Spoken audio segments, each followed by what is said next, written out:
Escutai o meu ensino, povo meu, inclinai os vossos ouvidos às palavras da minha boca. Abrirei a minha boca numa parábola, proporei enigmas da antiguidade, coisas que temos ouvido e sabido e que nossos pais nos têm contado. Não os encobriremos aos seus filhos, cantaremos às gerações vindouras os louvores do Senhor, assim como a sua força e as maravilhas que tem feito, porque ele estabeleceu um testemunho em Jacó e instituiu uma lei em Israel, as quais coisas ordenou aos nossos pais que as ensinassem a seus filhos, para que as soubesse a geração vindoura, os filhos que houvessem de nascer, os quais se levantassem e as contassem a seus filhos, a fim de que pusessem em Deus a sua esperança e não se esquecessem das obras de Deus, mas guardassem os seus mandamentos. Amém? Amém. Nós vamos orar, só que é o seguinte: eu gostaria de, como nós fizemos ontem, como nós temos feito de manhã, nós temos orado pela irmã Odete. Ela vai fazer um tratamento. Agora ela está bem, pode fazer o tratamento, sim, porque agora ela está melhor. Antes, quando ela fez a cirurgia, estava muito fraquinha. Então, nós vamos orar por ela. E eu vou pedir à família dela que está aqui, para vir até aqui. Vamos orar com eles. E eu gostaria que os irmãos orassem por ela, sempre orassem pelas demais pessoas enfermas, que elas fossem curadas. Eu gostaria de pedir que o irmão Genilson viesse até aqui também, porque quinta-feira ele vai numa missão aí, num trabalho missionário para a Venezuela. E a Venezuela, os irmãos sabem o estado que está, mas aquele trabalho que os americanos vieram e fizeram aqui, então eles vão fazer lá. E o irmão Genilson, ele vai ficar 10 dias na Venezuela, viaja quinta-feira, não é? Quinta-feira.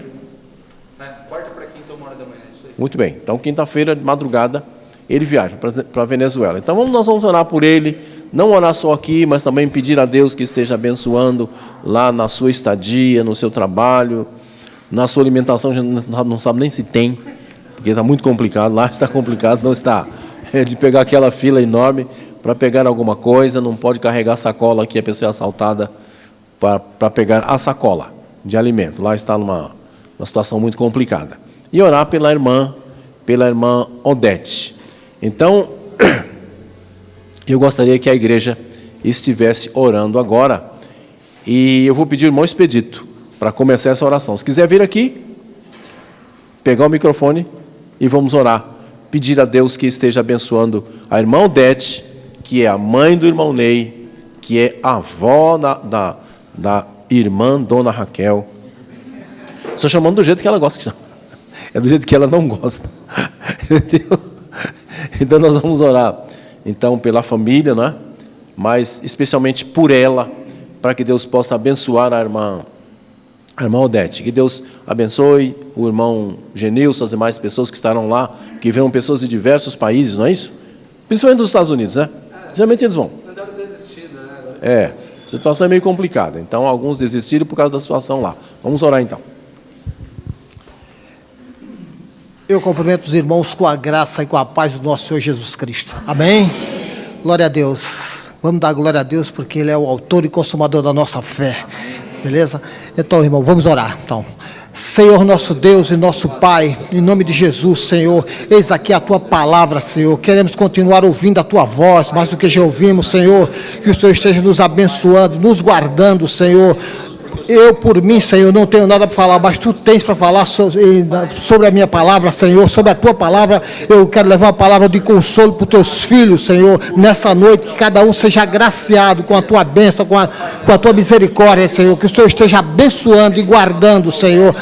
Pedimos agora, Senhor, em prol da irmã Odete, Senhor, que o Senhor esteja abençoando, aguardando, Senhor, cuidando, Senhor, acampando em torno do seu leito, Senhor, para que ela se recupere das suas das enfermidades, Senhor amado. Que o Senhor esteja abençoando, guardando. Abençoa também, Senhor, o irmão Genil, Senhor, na Venezuela, que ele esteja se adaptando lá e passando 10 dias junto com aquele povo lá, povo totalmente de línguas estranhas, Senhor, mas que eles há de dominar a língua e entender o que Deus tem para ele nesses dias, Senhor. Em nome de Jesus, Senhor, nós te agradecemos, te glorificamos, porque o Senhor é autor e consumador da nossa fé, é a porta, Senhor, a porta de entrada, é o Emmanuel, o Deus conosco, Senhor, e é nesse Deus que nós confiamos, Senhor, e descansamos no Senhor, nosso Deus, porque Ele é autor e consumador da nossa fé. Em nome de Jesus, Senhor, eu agradeço. Amém, Senhor. Então, os irmãos podem sentar.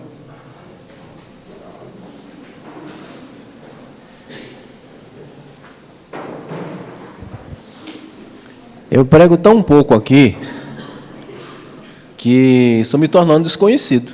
Se alguém está olhando e falar assim, o que esse sujeito está fazendo na frente? Eu achei porque é o Dia dos Pais, né? Estão me dando esse presente. Por isso que eu vou falar hoje. Não pretendo trazer uma mensagem, um sermão voltado tanto para o dia que é o Dia dos Pais, mas o texto ele é apropriado para uma igreja em unidades, e a igreja em unidade, ela é uma liderança compartilhada. E liderança compartilhada, unidade, pressupõe um discipulado, que não é invenção nossa, que não é invenção da Igreja Batista Monte Sinai e de igreja nenhuma. Paulo, quando ele escreve a Timóteo, 2 Timóteo, capítulo 2 e verso 2, ele fala que o que de mim, entre muitas testemunhas ouvistes, confia a homens fiéis que sejam idôneos para também ensinar aos outros. Confiar, passar para outras pessoas. Eu tenho procurado pessoas para conversar nesse sentido, passando para outras pessoas, e essa semana eu tive a oportunidade de conversar com um dos rapazes da igreja. E claro que eu não vou dizer o que eu falei com ele, mesmo porque vocês não são curiosos. Eu vou conversar com todos aqueles que quiserem falar comigo. E depois vou conversar com as moças da igreja, aí, todas juntas. Eu estou falando de adolescência, mas eu estou falando de rapazes porque são. Estou falando moças porque são. E o que Paulo propõe é exatamente isso, porque ele está falando de uma cadeia de discípulos. Fortifica-te na graça que há no Senhor Jesus Cristo. E fala, tu, pois, meu filho, fortifica-te na graça que há em Cristo Jesus. E o que de mim ouviste, entre muitas testemunhas, o que de mim ouviste. Entre muitas testemunhas, segundo, confia a homens fiéis, que sejam idôneos para também ensinarem aos outros. Então pode ver que é isso que ele está falando e é também o que o texto diz. Nós achamos nesse texto que o povo de Israel, ele viu os milagres, mas não discipulou os filhos. Discipulado é cuidado. E se nós, pais, que dizem que hoje é o nosso dia, se nós não cuidarmos dos nossos filhos, nós precisamos tomar cuidado com eles depois. Porque poderão nos trazer problemas. Daí é que existe a escola bíblica, onde nós encaminhamos os nossos filhos. Daí é que existe o aconselhamento, porque ninguém é melhor conselheiro, ninguém é melhor discipulador que o pai e a mãe. Às vezes eles não aceitam, mas é. A Bíblia mostra que Moisés, ele discipulou Josué. Andou com Josué, falou com Josué, ensinou, orou com ele, orou por ele, para que ele desse continuidade àquela liderança compartilhada que Jetro havia ensinado a Moisés, que ele separasse grupos de 1.000, de 100, de 50, de 10, e que esses grupos fossem cuidados, e que aquelas coisas difíceis, que não pudessem ser resolvidas por eles, que aí eles levassem a Moisés. Então o discipulado não é uma invenção nossa, mas é bíblico. Mas o que nós percebemos é que Josué, ele é discipulado, tem um texto bonito, que as pessoas decoram, lá no capítulo 24 e verso 15, e termina dizendo: eu e a minha casa serviremos ao Senhor. Isso é muito bonito, servir ao Senhor. Só que Josué não discipulou. Morreu.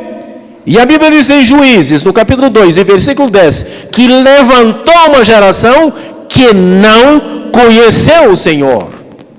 Porque se não há ensinamento, vai levantar uma geração que não conhece. Ou seja, na terceira geração, acaba, na terceira geração, morre. E quando chega, vem Josué, que é a primeira, vem segundo, vem Moisés, que é a primeira, vem Josué, que é a segunda geração de discípulo. Quando chega na terceira... Quando chega lá na terceira, é uma geração que não conheceu o Senhor. Porque faltou ensinamento, faltou discipulado. Quem mais que discipulou? Elias. Elias sentou com Eliseu, discipulou Eliseu, cuidou de Eliseu, orou por Eliseu, ensinou Eliseu. E Eliseu andou, tomou Geazi, e andou com Geazi, e foi orientando Geazi, mas no primeiro erro que Geazi cometeu, Eliseu amaldiçoou não só Geazi, mas ele amaldiçoou toda a família, toda a descendência, com a lepra de Naamã. Então, Eliseu não discipulou, não fez o seu sucessor. E quando não discipula, quando não faz sucessor, aquela unção que o Espírito Santo dá, a pessoa vai com ela para a sepultura. E aí, aconteceu que ele realiza muitas coisas, muitos milagres, pelas mãos de Deus, pela orientação do Espírito Santo. Mas chegou um dia que Eliseu morreu. Eliseu morreu, foi sepultado, não deixou discípulo nenhum, não deixou ninguém. E a unção foi sepultada com Eliseu, e um dia eles levam um cadáver e jogam no túmulo de Eliseu, e quando tocou aquele cadáver nos ossos de Eliseu, ele ressuscitou. Mas que bênção, até depois de morto fez milagre. Não, ele foi sepultado, a unção que o Espírito deu foi sepultada com ele, porque ele não discipulou ninguém. Geazi era a pessoa que ele tinha que discipular. Geazi era a pessoa que ele tinha que continuar, mas ele amaldiçoou. Quer dizer, os irmãos, que Eliseu foi um tremendo de um profeta. Amém? Mas ele fez isso. Ele não discipulou. Ele não cuidou. É necessário o discipulado também na família. Discipulado é cuidado. E como fazer? O discipulado na família, meus queridos, é feito com Oração fervorosa é a primeira coisa. Segundo, discipulado prático. E depois, avivamento constante.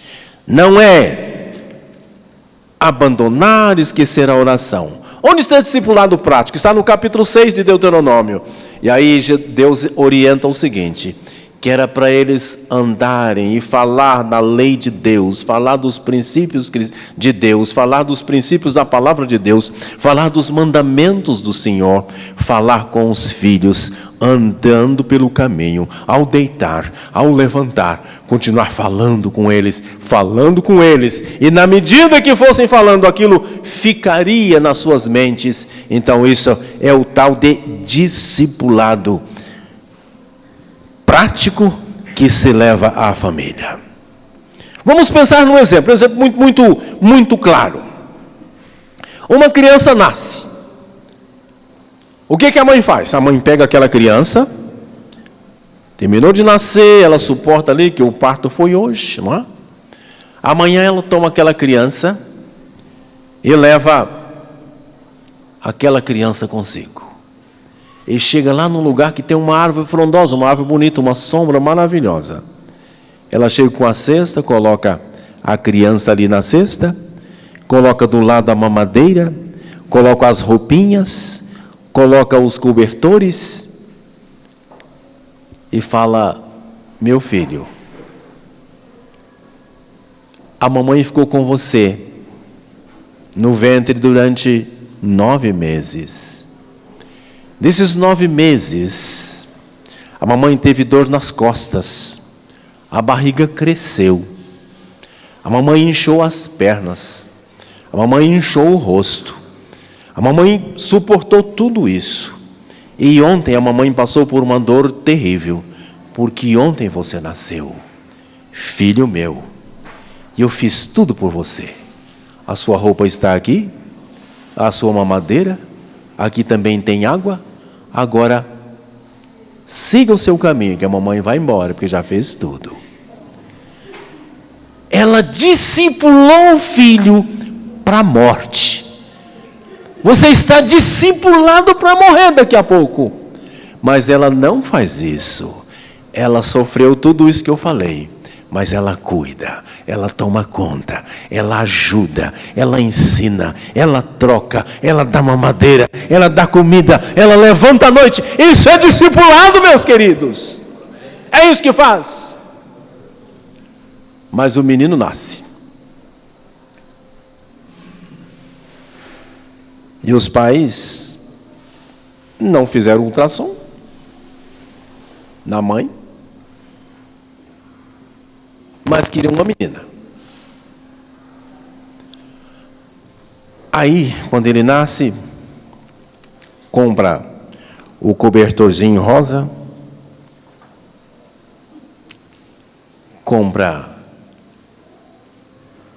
deixa o cabelinho dele crescer,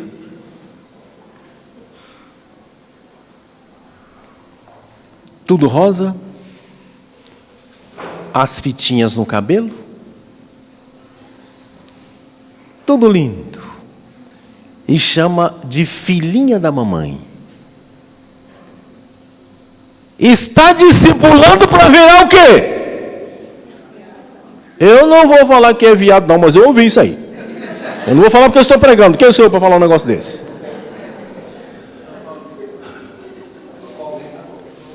Está discipulando, ninguém nos ouça. Eu vou até descer, eu vou falar perto. Está discipulando para virar viado. Eu não estou no púlpito, agora eu vou voltar. Você vai pensar, um pastorzinho bagunçado, né? Que o negócio é tão rígido, e ele não é. Mas é a maneira de fazer, é a maneira de discipular, é a maneira que faz, é que o seu filho vai ser, é que os nossos filhos serão. É dessa forma que nós temos que fazer, nós temos que cuidar. Davi foi um grande rei, um grande homem de Deus. Esse esse salmo é de Asaf. Ele escreveu 73 dos 150 salmos. A Bíblia diz que Deus encontrou em Davi um homem segundo o seu coração. E ele fez muita coisa, ele trabalhou, ele lutou, ele participou. Mas ele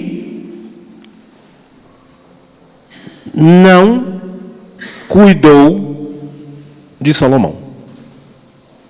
Não estou inventando isso não. 1 Reis 11, de 1 a 6. E aí a Bíblia fala que fez o que era mal aos olhos do Senhor. E fazer o que é mal é ser reprovado por Deus. E foi isso. E a Bíblia fala de 700 mulheres, de 300 concubinas. Eu não estou falando que ele foi para o inferno, não. Não é isso. Mas pode ter ido. Que pode. Eu não estou dizendo que foi. Mas pode.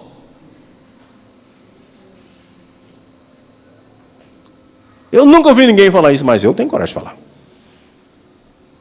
Aí depois Salomão morre. Quem assume? Roboão. Reina no lugar de Salomão. Roboão era filho de Salomão. E ele então chama os anciãos de Israel para conversar.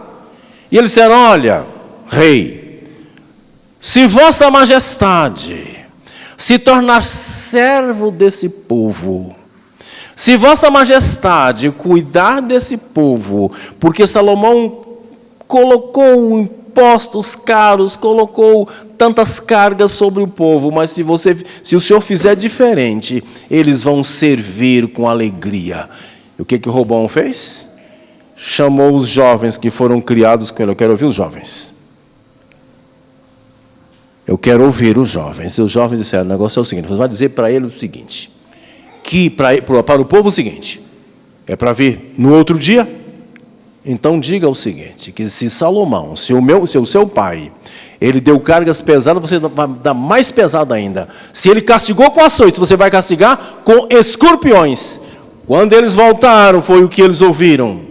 O que aconteceu?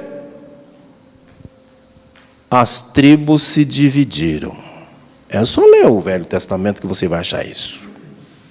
Eu quero dizer com isso que se a igreja não viver um avivamento contínuo, com o discipulado prático, com oração fervorosa, ela morre na terceira geração. Aí você agora ficou escandalizado. Ah, mas a Bíblia diz sobre esta pedra, Petra, do grego, lifos, sustentáculo, edificarei a minha igreja, a eclésia, um povo separado, chamados para fora. E as portas do inferno não prevalecerão contra ela. Eu também conheço esse texto. Só que o texto está tratando aqui dos eleitos de Deus, não está tratando de igreja local, só dos eleitos de Deus. A referência é a eles, a nós como eleitos de Deus. O inferno não prevalece contra nós. Mas hoje eu trago uma estatística triste. Por ano fecham 3.000 igrejas no mundo. Cerram as suas portas, as portas dos seus templos. Fecham por quê? São igrejas que giram, meus amados, em torno de pastor, domingo e templo. Tem igrejas que giram assim: o pastor que prega, o domingo para ir lá, e o templo onde congrega. E só vai domingo. E olha lá. Então, é só pensar hoje, ninguém fala, mas na China hoje tem igrejas fortes,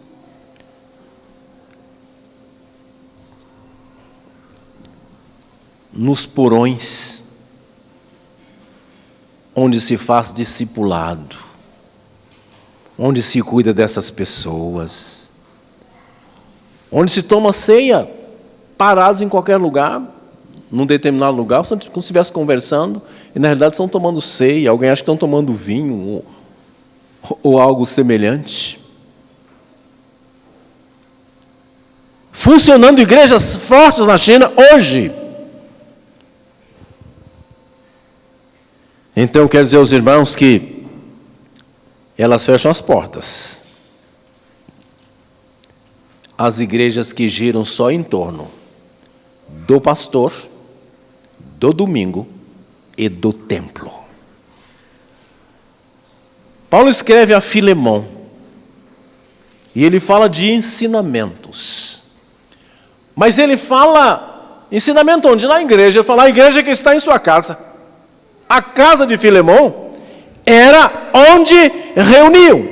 E o texto que nós lemos fala de trazer, de levar aos filhos, para que a soubesse a geração vindoura, os filhos que houvesse de nascer, a preocupação com os filhos que virão, para que não acabe.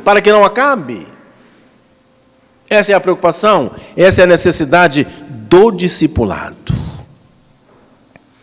E a igreja que gira só em torno de pastor, de templo e de domingo, ela poderá morrer até a terceira geração.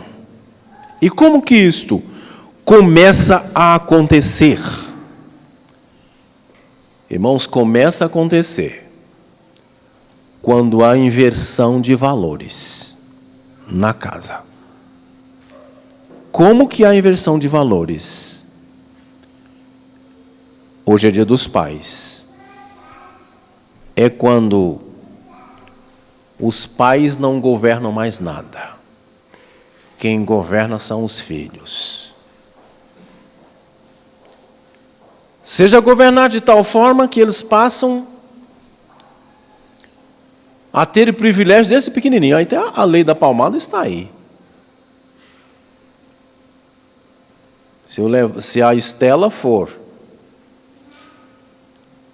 no juizado de menores, até o avô dela, que eu nem sei o nome, vai para a cadeia. Até ele vai. E olha que ele prega o evangelho. Isso é privilégio. Mas não é só isso. Começa a governar, começa a mandar. Manda tanto que vai mandar você para o asilo. Porque está mandando demais. Ah, mas acontece que o meu filho é muito inteligente, é formado. Quem pagou a faculdade dele? Quem pagou a faculdade dele? Foi você. Então, inteligente é você, não é ele. Então, quem governa é você, não é ele. Ele pode ter 300 faculdades, não fez mais que obrigação. Você pagou. É aquele que começa a colher defeitos lá na igreja. Isso não acontece aqui. Pelo modelo, não modelo, mas pela forma que nós voltamos para a palavra de Deus. Não tem condição de acontecer. Mas já trabalhei em igreja que tinha isso. De trazer coisas, de colocar defeitos em pessoas, e de repente os pais ficam achando que aquilo é verdade, acreditando na conversa. Mentiroso que só ele. Mas por quê? Ele está governando. Pastor, em uma igreja, e eu viajei. Fui para o Rio Grande do Sul, Porto Alegre, fiquei lá 10 dias, num clube por nome de Sojipa. Não sei nem o que significa mais, nem lembro o que é isso, não, mas eu fiquei lá, 10 dias lá. E uma pessoa me ligou e disse, olha, um jovem, eu preciso, antes da minha viagem, eu vou à igreja, eu preciso ir lá domingo, e quem que eu procuro? Eu disse, pensei, procura uma pessoa que bastante está com uma jovem, fala com ela, eu não estarei aí, mas fala com ela que ela vai apresentar as pessoas para vocês. Tudo bem. Deu tão certo que eles acabaram namorando. Eles acabaram namorando. Ele era engenheiro, E um dia ela queria falar comigo. Ela disse, olha, eu estou com uma dificuldade no namoro. Por quê? Porque ele falou que eu estou dando muito palpite no nosso namoro e que ele manda na casa dele, que ele manda na empresa do pai e que ele tem que mandar em mim e mandar no namoro. Que criação que aquele rapaz teve. Que discipulado foi esse que os pais deram a ele, para ele dizer que mandava na casa dele? Eu repito, o filho que manda em casa, manda os pais para o asilo, e ainda muda o nome do asilo, e fala que é uma casa de repouso. Eu não quero repousar naquele negócio, não. Eu que não quero repousar, eu quero repousar na minha casa.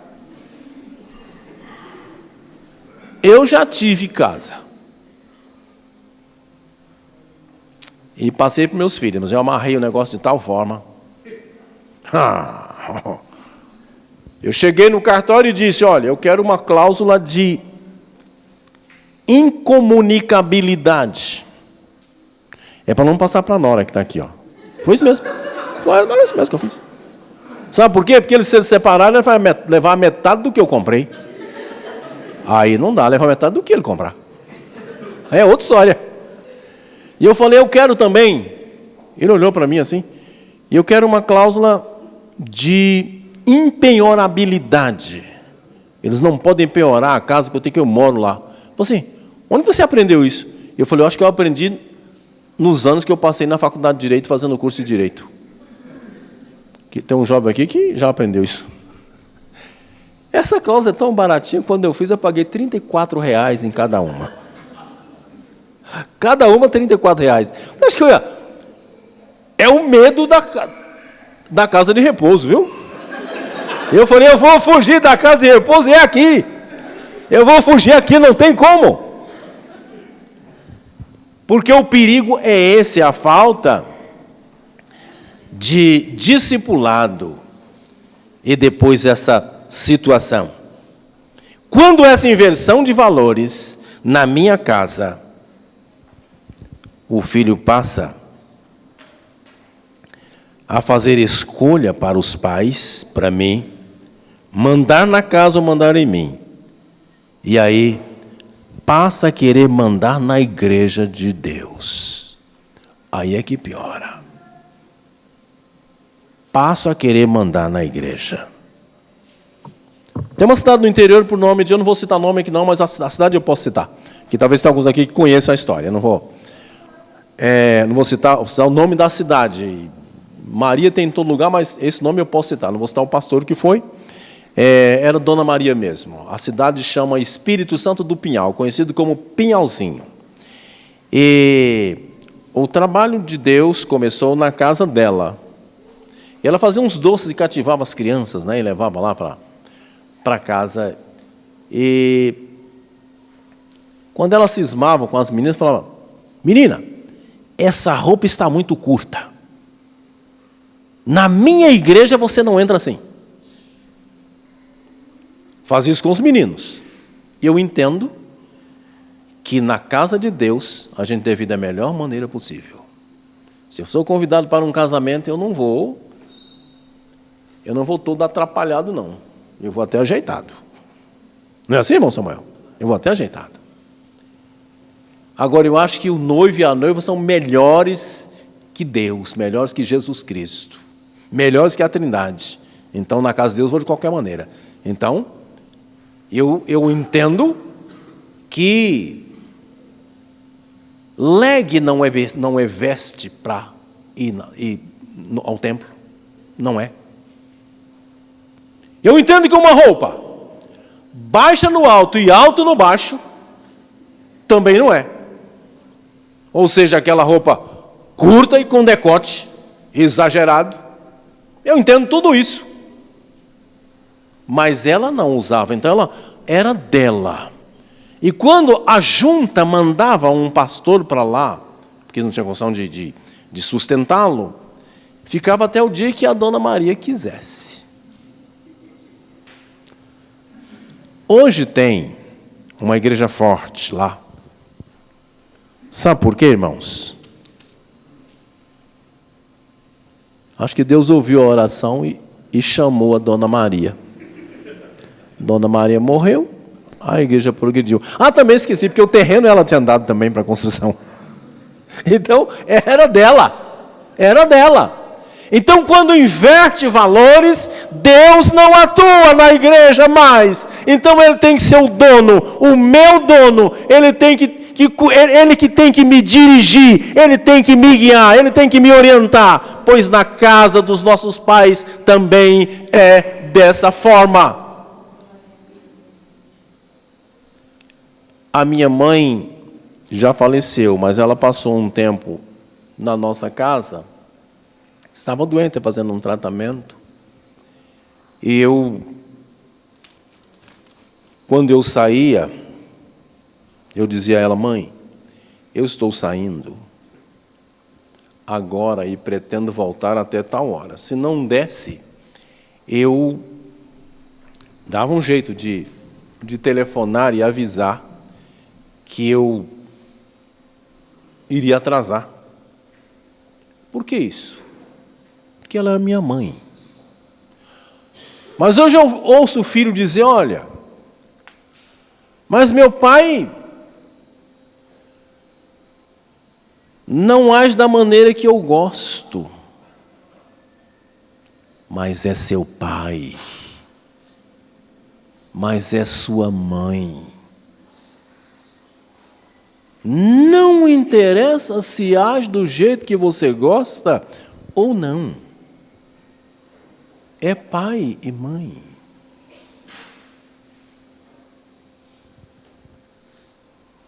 Não é daqui, mas eu fui convidado e fui visitar um casal, tem uns filhos, e os filhos e o filho mais velho. A conversa que eu vi, não, pastor, é que ele resolveu sair da igreja que nós frequentávamos. Sabe, pastor, e a gente vai sair também, sabe por quê? Porque a gente tem que acompanhar filho. Olha a inversão de valores danada, não é? É o contrário. Filho tem que acompanhar os pais. É assim que funciona. Mesmo que não tem jeito, ele não é convertido, ele vai para... Tudo bem, está um de um lado, outro do outro, ela se converteu numa outra igreja e tal, aí é diferente. Aí tudo bem.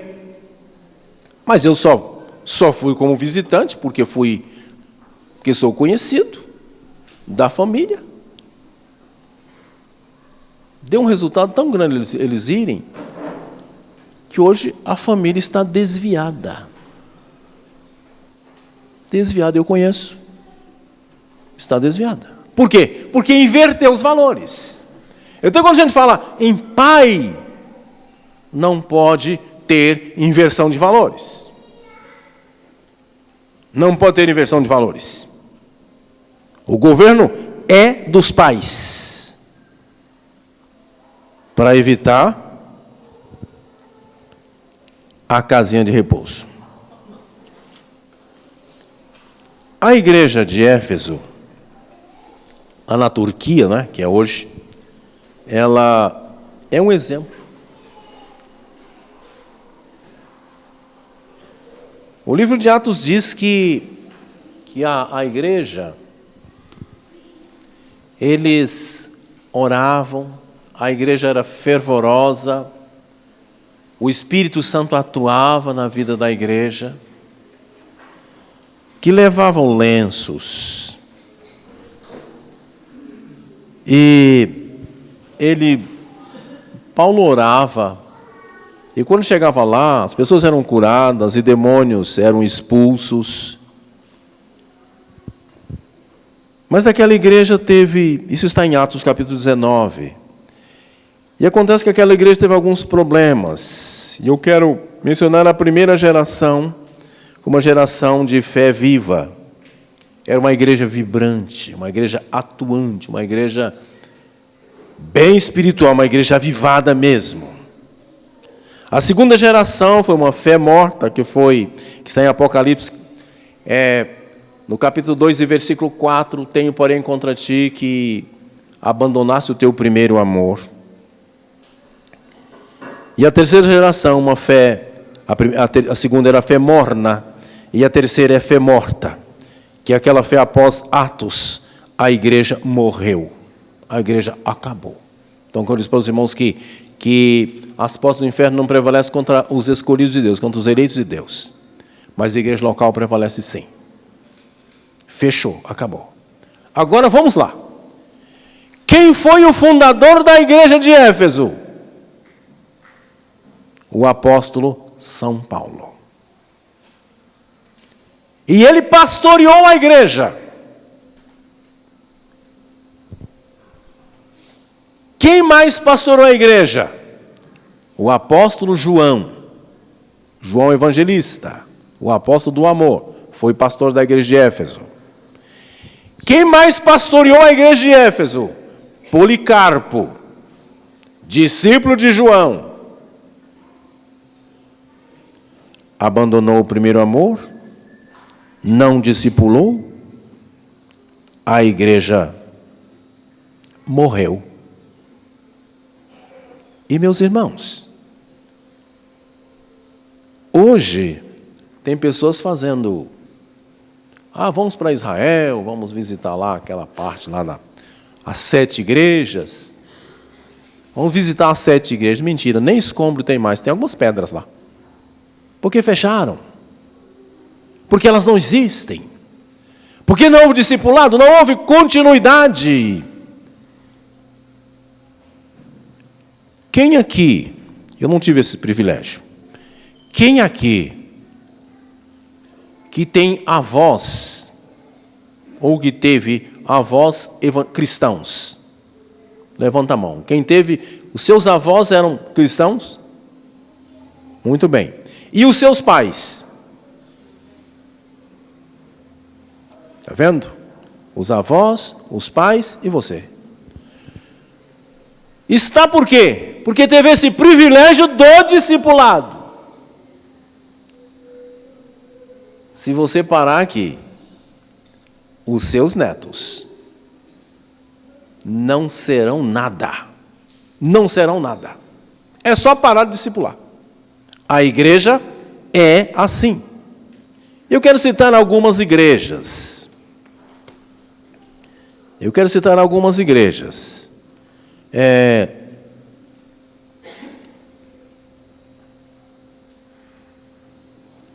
Vamos pensar na igreja, a igreja metodista. A igreja metodista, ela surgiu com o avivamento de João Wesley.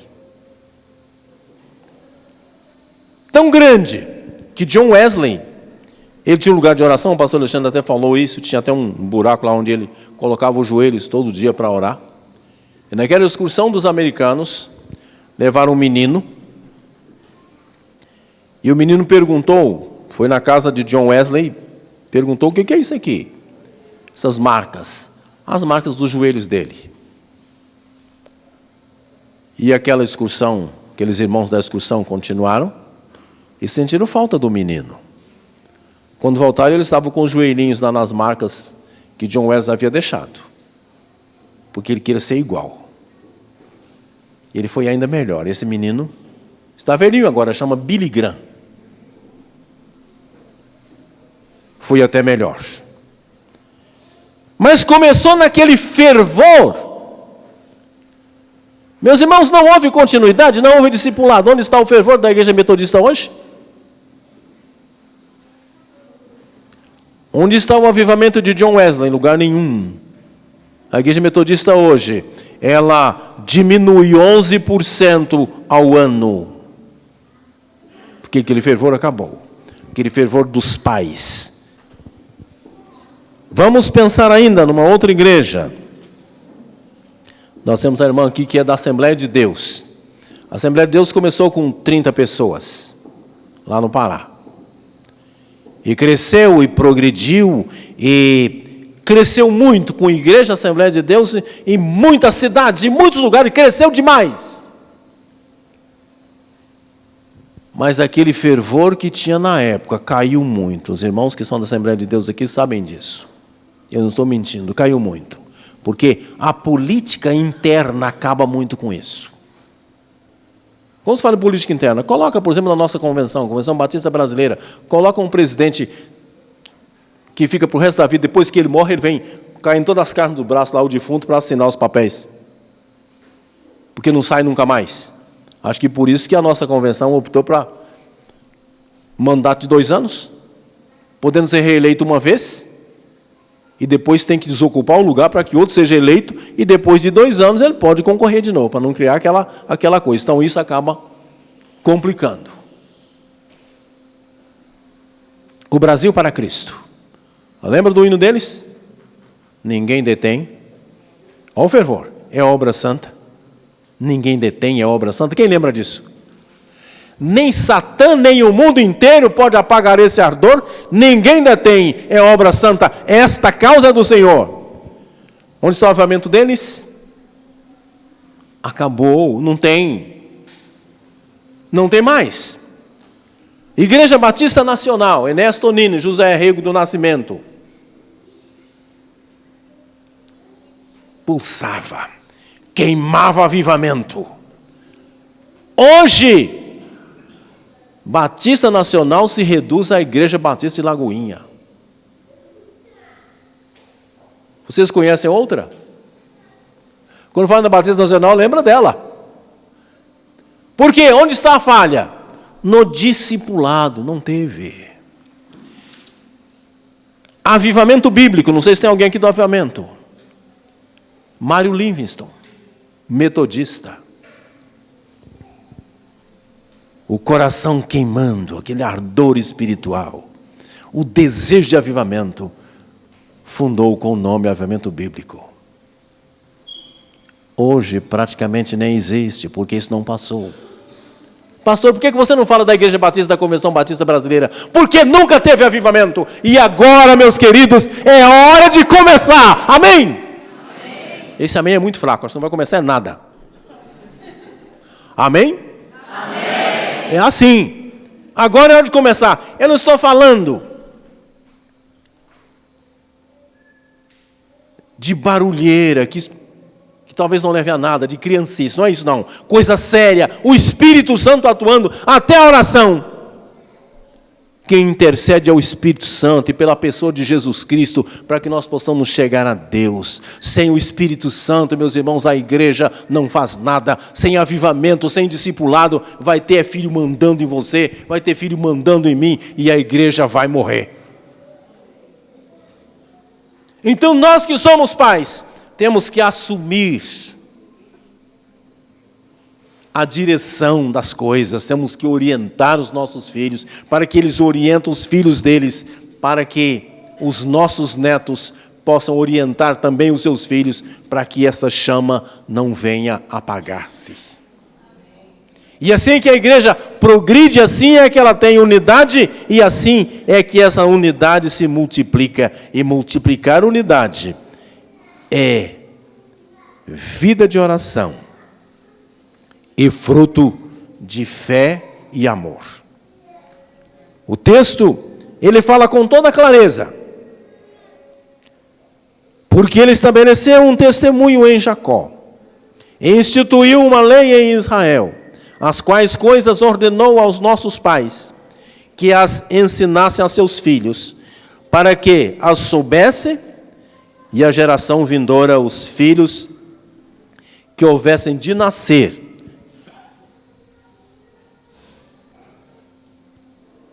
os filhos que houvessem de nascer, preocupado com aqueles que viriam ainda.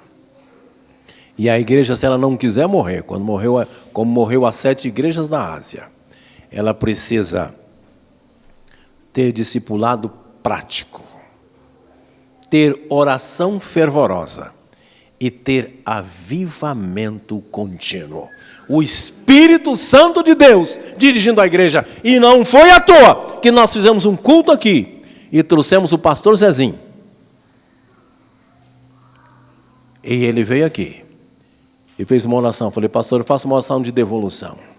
O Que devolução é essa, pastor? Eu falei, nós precisamos devolver a igreja para o dono dela, porque até aqui ela foi a minha igreja, porque até aqui ela foi a igreja dos adolescentes, ela foi a igreja dos jovens, foi a igreja dos homens dessa igreja, foi a igreja das irmãs dessa igreja, mas ela precisa ser a igreja do Senhor. Amém? Isso não é sair de convenção, porque da convenção nós nunca deveremos sair. A igreja nunca deve sair. Isso é princípio, isso é base, e a igreja tem que ser Igreja Batista Monte Sinai, sim.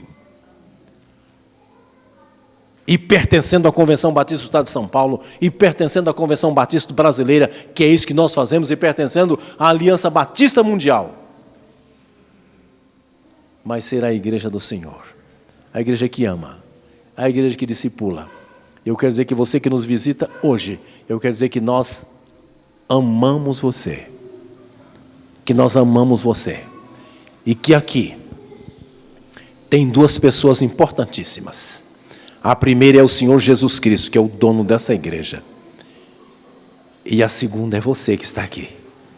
E eu gostaria que você recebesse a bênção que Deus tem para o seu coração. Porque você é uma bênção para nós. E que cada membro da igreja hoje fosse uma bênção na sua vida. Amém?